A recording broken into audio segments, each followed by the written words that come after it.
10 Banned Candies That Can Kill. Who doesn't like to have some candy once in a while? And there are plenty to choose from. No matter how old you get, your love for candy never dies. While you might limit yourself from overdosing with the sugar rush though, you probably won't completely stop having them.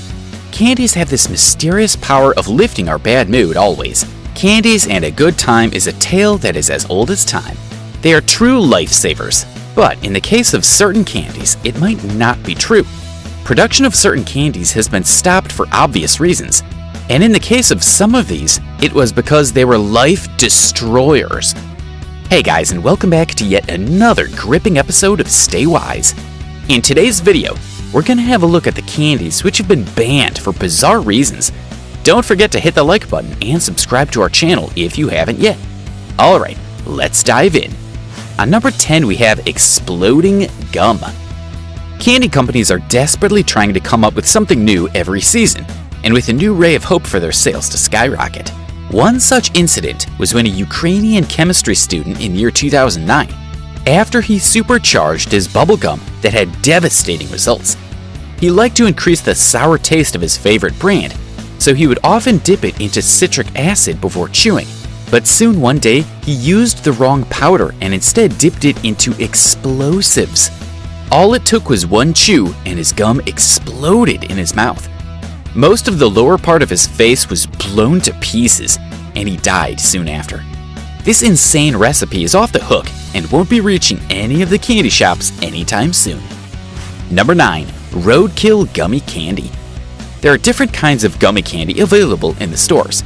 In the year 2004, Kraft thought that they had come up with the idea which would stand out among all the gummy candy. Each one of them was made in the shape of chickens, squirrels, and snakes with the marks of tire tracks on them. They ended production of the treats by the following year due to a series of campaigns by animal activists who claimed that they were promoting the idea of injuring animals. They further added that the product sent a message to children that it was okay to harm animals. Kraft was forced to rethink and relent their strategy. Number 8. Candy Cigarettes. As the name suggests, they resembled a box of cigarettes that were made from sugar gum or chocolate that was wrapped in paper in a pack. They first began to be sold in the late 1800s. Some of its varieties even included powdered sugar that you could blow through the candy stick to simulate the smoke. They began to be seen as a way to desensitize children to the idea of smoking. However, and for a time, cigarette manufacturers even helped with the production of the candy and allowed their branding to be used on the packets. The medical organizations became more aware of the dangers of smoking. These collabs became less common, and hence the products have been banned in almost every other country around the world, apart from the US and Canada. Studies had shown that a percentage of smokers who had candy cigarettes when they were younger was higher than the people who didn't smoke. So the link between the two has been proved to be significant. What seems like an innocent children's treat is probably responsible for the most deaths of any candy ever. And it's no surprise that scarce places now allow these to be sold. Number 7. Free candy. Who doesn't like things that are free of cost? We all run to the shops when we hear about big sales or discounts in the markets. Who are we kidding? Free candy is one of those candies which are free, duh, but in Madrid, Spain, the tradition of giving sweet treats for free has been banned. On the 5th of January every year, towns across the country hold a Christmas parade called Caligad de Deus, which sees 3 wise men greeting children before handing out gifts. These men are taken through the streets to a church in a carriage, and part of the tradition involves throwing candy from the carriage into the crowds.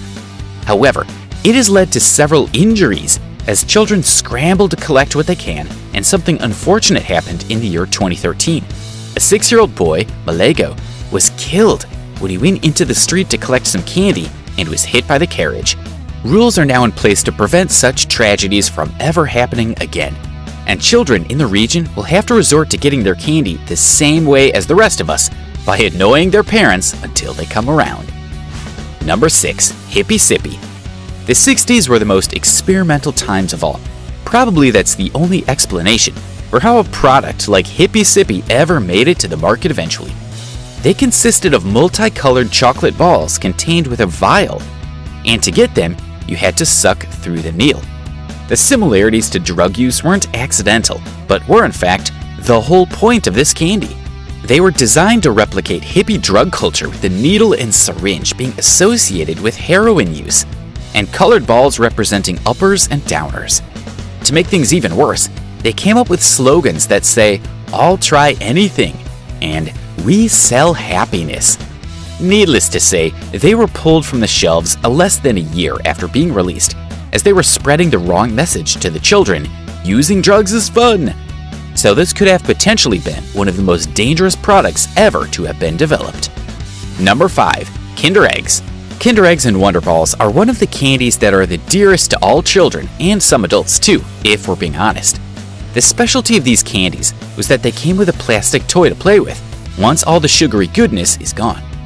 Kinder is available worldwide. Each Kinder Egg contains a collectible toy to assemble, but it has been banned in the US for a long time. It was due to a law passed in the 1930s that strictly prohibits non-nutritive objects from being placed inside any type of food.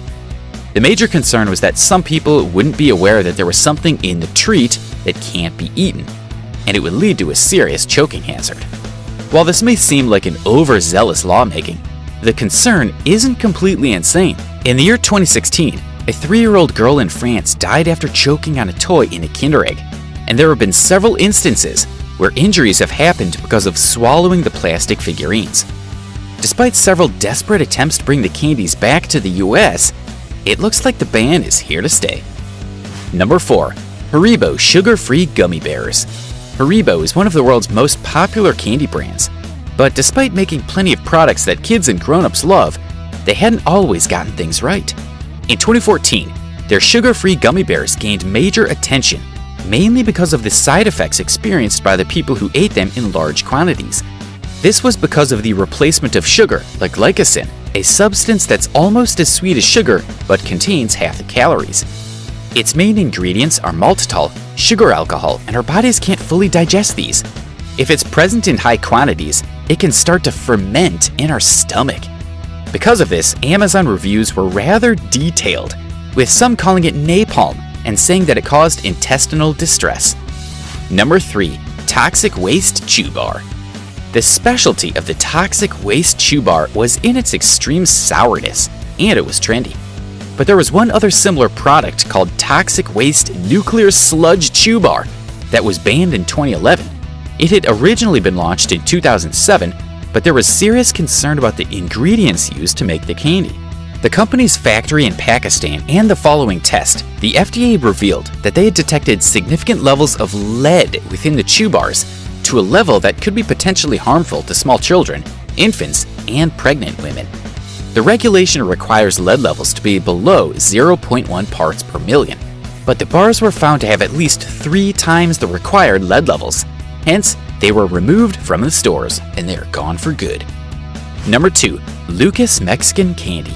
It was one of the most in-demand products around the world from South America. Lucas Mexican Candy was controversial from the very beginning. The candy was sold in a shaker container that children could use to shake it into their mouths. Some were seen shaking the powder onto the table, arranging it into a line, and then sniffing it, which immediately worried people about the similarity to drug use.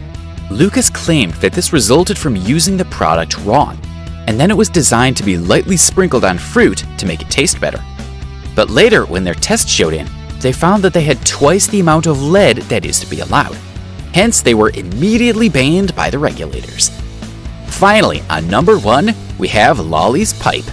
Lolli's Pipe was available in a wide range of flavors, and it was inevitable that kids would get their hands on them, as they were never intended to be sold to children. Made from candy, these were designed for smoking certain substances, and one of their marketing claims that they were flame-proof, so they could be used time and time again. They became really popular with smokers, but they were believed to encourage children to try out what they were designed for, promoting drug use by underage people. The pipe was banned thereby in every 7-Eleven store in Indiana, following complaints by parent groups. Which candy do you miss the most? Do let us know in the comment section.